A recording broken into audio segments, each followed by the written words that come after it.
Hi all, welcome to Eduvally. നമ്മൾ ഇന്ന് ഈ ഒരു ടോപ്പിക്കാണ് പഠിക്കുന്നത്.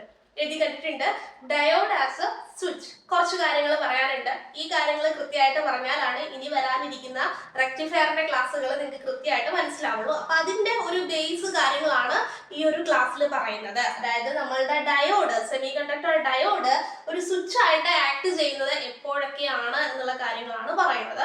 ഫസ്റ്റ് ഓഫ് ഓൾ, ഇതാണ് ഡയോഡിന്റെ സിമ്പൽ. ഓക്കെ, ഇതാണ് ഡയോഡിന്റെ സിമ്പല്. ഡയോഡിന്റെ ഈ ഭാഗത്തിനെ നമ്മൾ ആനോഡ് എന്നാണ് പറയാ, ഇതിനെ നമ്മൾ കാഥോഡ് എന്നാണ് പറയാ. ക്ലിയർ? ഇനി ഓർത്തിരിക്കേണ്ട കാര്യം, ഡയോഡിന് രണ്ട് സ്റ്റേറ്റുകൾ ഉണ്ട്. ഫോർവേഡ് ബയാസ്ഡ് സ്റ്റേറ്റ്, അതുപോലെ തന്നെ റിവേഴ്സ് ബയാസ്ഡ്. ഫോർവേഡ് ബയാസ് ആയിരിക്കുന്ന സമയത്ത് എന്ത് സംഭവിക്കുന്നു, റിവേഴ്സ് ബയാസ് ആയിരിക്കുന്ന സമയത്ത് എന്ത് സംഭവിക്കുന്നു എന്നുള്ളത് പഠിക്കാനുണ്ട്. First of all, forward biased എന്താണെന്ന് അറിയണം. അതായത് നമ്മൾ ഡയോഡിന്റെ ആനോഡ് സൈഡിൽ പോസിറ്റീവും കാഥോഡ് സൈഡിൽ നെഗറ്റീവും ആണ് സപ്ലൈ കൊടുത്തേക്കുന്നതെന്നുണ്ടെങ്കിൽ നമുക്ക് പറയാം ഡയോഡ് എന്താണ്, ഫോർവേഡ് ബയാസ്ഡ് ആണ്. അതായത് നമ്മൾ കൊടുത്തിട്ടുള്ള പോസിറ്റീവ് ആനോഡും നെഗറ്റീവ് കാഥോഡിലേക്കാണ് കൊടുത്തിട്ടുണ്ടെന്നുണ്ടെങ്കിൽ ഡയോഡ് എന്താണ്, ഫോർവേഡ് ബയാസ്ഡ് ആണ്. ഇനി ഇത് തിരിച്ചാണ് കൊടുത്തേക്കുന്നത്, ആനോഡിലേക്ക് നെഗറ്റീവും കാഥോഡിലേക്ക് പോസിറ്റീവും ആണ് നമ്മൾ കൊടുത്തേക്കണെന്നുണ്ടെങ്കിൽ ഡയോഡ് എന്താണ്, റിവേഴ്സ് ബയാസ്ഡ് ആണ്. ഓക്കെ, അപ്പോൾ ഒരു ആനോഡിലേക്ക് പോസിറ്റീവ് സൈഡും കാഥോഡിലേക്ക് നെഗറ്റീവ് സൈഡും ആണ് കൊടുത്തേക്കണെന്നുണ്ടെങ്കിൽ diode is in forward biased side എന്ന് നമുക്ക് പറയാം.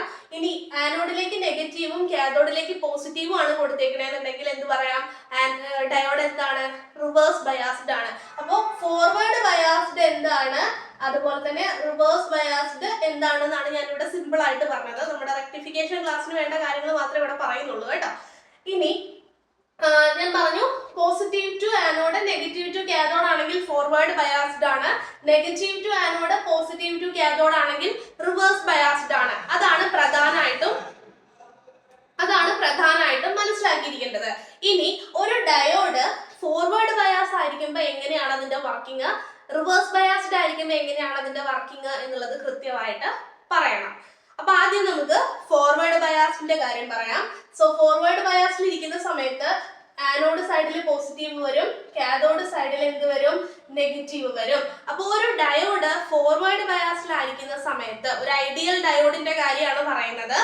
ഐഡിയൽ ഡയോഡ് ഫോർവേഡ് ബയാസ്ഡ് ആയിരിക്കുന്ന സമയത്ത് it act as a perfect conductor, ഒരു പെർഫെക്റ്റ് കണ്ടക്ടർ ആയിട്ട് അത് ആക്ട് ചെയ്യും. ഓക്കെ, അതായത് എന്ത് ചെയ്യും, കണ്ടക്ടിങ് നടക്കും അവിടെ, അല്ലെ? പെർഫെക്റ്റ് കണ്ടക്ടർ ആയിട്ട് ആക്ട് ചെയ്യും എന്ന് പറഞ്ഞു കഴിഞ്ഞാൽ അവിടെ കണ്ടക്ടിങ് ആണ്. അപ്പൊ ഓർക്കുക, ഒരു ഡയോഡ് ഫോർവേഡ് ബയാസ് ആണ് എന്നുണ്ടെങ്കിൽ, positive to anode negative to cathode കൊടുത്ത് ഡയോഡിനെ ഫോർവേഡ് ബയാസിലേക്ക് മാറ്റിയിട്ടുണ്ട് എന്നുണ്ടെങ്കിൽ, ഫോർവേഡ് ബയാസ് ആയിട്ടുണ്ട് എന്നുണ്ടെങ്കിൽ ആ diode act as a perfect conductor ആയിട്ടാണ് അത് ആക്ട് ചെയ്യുക.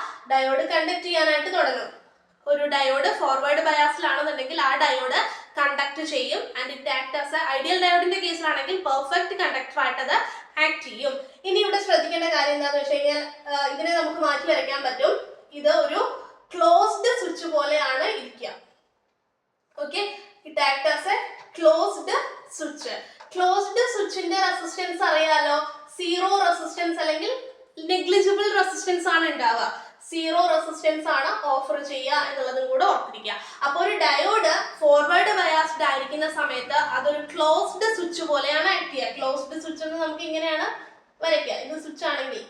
ഓക്കെ, ക്ലോസ്ഡ് സ്വിച്ച് പോലെയാണ് ആക്ട് ചെയ്യുക. അപ്പൊ ഫോർവേഡ് ബയാസിൽ ഇരിക്കുന്ന ഒരു ഡയോഡ് ഒരു ഫോർവേഡ് ബയാസിലാണെന്നുണ്ടെങ്കിൽ, ഡയോഡ് ഫോർവേഡ് ബയാസ്ഡ് ആണെന്നുണ്ടെങ്കിൽ അത് it act as a perfect conductor. Ideal ഡയോഡിന്റെ കേസിൽ അതൊരു പെർഫെക്റ്റ് കണ്ടക്ടർ ആയിട്ടാണ് ആക്ട് ചെയ്യുക. അതുപോലെ തന്നെ അതൊരു ക്ലോസ്ഡ് സ്വിച്ച് പോലെ ആക്ട് ചെയ്യും. ക്ലോസ്ഡ് സ്വിച്ച് മീൻസ് കണ്ടക്ട് ചെയ്യും എന്നുള്ളത്. അപ്പോൾ ഡയോഡ് ഫോർവേഡ് ബയാസ്ഡ് ആണെന്നുണ്ടെങ്കിൽ എന്താണ്, it act as a closed switch. അപ്പൊ ക്ലോസ്ഡ് സ്വിച്ചിന്റെ റെസിസ്റ്റൻസും കൂടെ പഠിച്ചു വെക്കുക. സീറോ റെസിസ്റ്റൻസ് ആയിരിക്കും ഓഫർ ചെയ്യുന്നുണ്ടാവുക. ക്ലിയർ ആണല്ലോ? ഡയോഡ് ഫോർവേഡ് ബയാസ്ഡ് ആയിരിക്കുന്ന സമയത്ത് അത് കണ്ടക്ട് ചെയ്യും. And it act as a closed switch. Closed switch പോലെ വർക്ക് ചെയ്യുന്നത് കൊണ്ടാണ് അത് കണ്ടക്ട് ചെയ്യുന്നത്. ആൻഡ് ആ സമയത്ത് റെസിസ്റ്റൻസ് എന്ന് പറയുന്നത് സീറോ റെസിസ്റ്റൻസ് ആയിരിക്കും. ആൻഡ് ഒരു ഐഡിയൽ ഡയോഡ് ആണെന്നുണ്ടെങ്കിൽ it act as a perfect conductor. Clear? ഇത് ഫോർവേഡ് ബയാസിന്റെ കാര്യമാണ് നമ്മളിപ്പോ പറഞ്ഞത്. ഇനി നമുക്ക് റിവേഴ്സ് ബയാസിന്റെ കാര്യം നോക്കണം.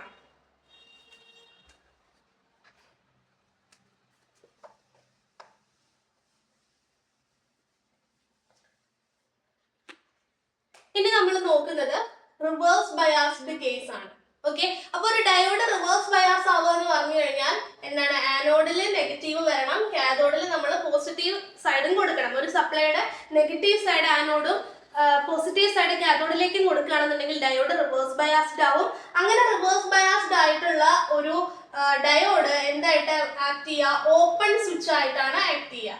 ഓക്കെ, ഓപ്പൺ സ്വിച്ച് ആയിട്ടാണ് ആക്ട് ചെയ്യുക. ഓപ്പൺ സ്വിച്ചിന്റെ സിമ്പിൾ എങ്ങനെയാ, ഇങ്ങനെ അല്ലെ, ഓപ്പൺ സ്വിച്ച് ആയിട്ടാണ് ആക്ട് ചെയ്യുക. അതുപോലെ തന്നെ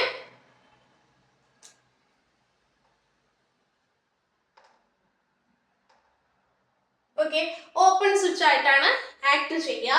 ഇനി ഒരു ഐഡിയൽ ഡയോഡ് ആണെന്നുണ്ടെങ്കിൽ പെർഫെക്റ്റ് ഇൻസുലേറ്റർ ആയിട്ട് ആക്ട് ചെയ്യും. ഐഡിയൽ ഡയോഡ് ആണെങ്കിൽ പെർഫെക്റ്റ് ഇൻസുലേറ്റർ ആയിട്ട് ആക്ട് ചെയ്യും. ഇവിടെ ഓഫർ ചെയ്യപ്പെടുന്ന റെസിസ്റ്റൻസ് എന്ന് പറയുന്നത് ഇൻഫിനിറ്റ് ആയിരിക്കും. ഇൻഫിനിറ്റ് റെസിസ്റ്റൻസ് ആണ് ഉണ്ടാവുക. ക്ലിയർ? അപ്പോൾ ഒരു ഡയോഡിനെ റിവേഴ്സ് ബയാസ്ഡിലേക്ക് ആക്കുക എന്ന് പറഞ്ഞു കഴിഞ്ഞാൽ സപ്ലൈയുടെ നെഗറ്റീവ് സൈഡ് എവിടെ കൊടുക്കണം, ആനോഡിൽ കൊടുക്കണം, പോസിറ്റീവ് സൈഡ് കാഥോഡിൽ കൊടുക്കണം. അങ്ങനെയാണെന്നുണ്ടെങ്കിൽ നമ്മളുടെ ഡയോഡ് റിവേഴ്സ് ബയാസ്ഡ് ആവും. റിവേഴ്സ് ബയാസ്ഡ് ആയിട്ടുള്ള ഒരു ഡയോഡ് ഒരു ഓപ്പൺ സ്വിച്ച് പോലെയാണ് വർക്ക് ചെയ്യുക. അപ്പോൾ ആ വർക്കിംഗ് ഓപ്പൺ സ്വിച്ചിൻ്റെതിന് സമാനമായിരിക്കും. അപ്പോൾ ഓപ്പൺ സ്വിച്ച് പോലെ വർക്ക് ചെയ്യും. ഓപ്പൺ സ്വിച്ച് ആണ് ഇവിടെ കാണിച്ചിട്ടുള്ളത്. സോ ഓപ്പൺ സ്വിച്ചിന്റെ റെസിസ്റ്റൻസ് ഓർത്തിരിക്കണം, ഇൻഫിനിറ്റ് റെസിസ്റ്റൻസ് ആണ് അത് ഓഫർ ചെയ്യുക. ഇനി ഒരു ഐഡിയൽ ഡയോഡിന്റെ കേസാണ് നമ്മൾ പറയണമെന്നുണ്ടെങ്കിൽ ഒരു ഐഡിയൽ ഡയോഡ് റിവേഴ്സ് ബയാസ്ഡ് ആയിരിക്കുന്ന സമയത്ത് അത് ഓഫർ ചെയ്യുന്നത് എന്തായിരിക്കും, it act as a perfect insulator. Perfect insulator ആയിട്ടാണ് വർക്ക് ചെയ്യുക. അത് കണ്ടക്ട് ചെയ്യത്തില്ല, ഡസ് നോട്ട് കണ്ടക്ട്. റിവേഴ്സ് ബയാസിൽ ഡയോഡ് കണ്ടക്ട് ചെയ്യത്തില്ല എന്നുള്ളതും കൂടെ ഓർത്തിരിക്കണം. അപ്പോൾ ഡയോഡ് കണ്ടക്ട് ചെയ്യുന്നത് എപ്പോഴാ, ഡയോഡ് ഫോർവേഡ് ബയാസ്ഡ് ആയിരിക്കുന്ന സമയത്താ. ഡയോഡ് ഫോർവേഡ് ബയാസിൽ ഇരിക്കുമ്പോൾ ഓപ്പൺ സ്വിച്ച് ആണോ ക്ലോസ് സ്വിച്ച് ആണോ, ഫോർവേഡ് ബയാസിൽ ക്ലോസ്ഡ് സ്വിച്ച് ആണ്. ഇനി റിവേഴ്സ് ബയാസിൽ വരുന്ന സമയത്ത് എങ്ങനെയാണ്, ഓപ്പൺ സ്വിച്ച് ആയിട്ടാണ്, ഇൻഫിനിറ്റ് റെസിസ്റ്റൻസ് ആണ്. ഐഡിയൽ ഡയോഡ് ആണെങ്കിൽ പെർഫെക്റ്റ് ഇൻസുലേറ്റർ ആയിട്ടാണ് വർക്ക് ചെയ്യുക. ക്ലിയർ? അപ്പൊ ഇതാണ് ഡയോഡ് ആസ് എ സ്വിച്ച് എന്നുള്ള രീതിയിൽ നമ്മൾ റെക്ടിഫിക്കേഷന്റെ ബേസ് ആയിട്ട് നമ്മൾ പഠിക്കേണ്ടത്. അപ്പൊ ഇതെങ്ങനെയാണ് കണക്ഷൻ വരുന്നത് അനുസരിച്ചിട്ടാണ് റെക്ടിഫിക്കേഷനിൽ ബാക്കി വരുന്നത്. അപ്പോൾ ഈ കാര്യങ്ങൾ കൃത്യമായിട്ട് മനസ്സിലായിട്ടുണ്ടെന്ന് വിചാരിക്കുന്നു. റിവേഴ്സ് ആൻഡ് ഫോർവേഡ് ഏറ്റവും സിംപ്ലസ്റ്റ് ആയിട്ടുള്ള രീതിയിലാണ് പറഞ്ഞിട്ടുള്ളത്. അപ്പോൾ കൃത്യമായിട്ട് നോട്ടൊക്കെ എഴുതി പഠിക്കുക. എന്തെങ്കിലും ഡൗട്ടോ കാര്യങ്ങളൊക്കെ ഉണ്ടെന്നുണ്ടെങ്കിൽ ചോദിക്കുക. Wish you all the best. Fine, thank you.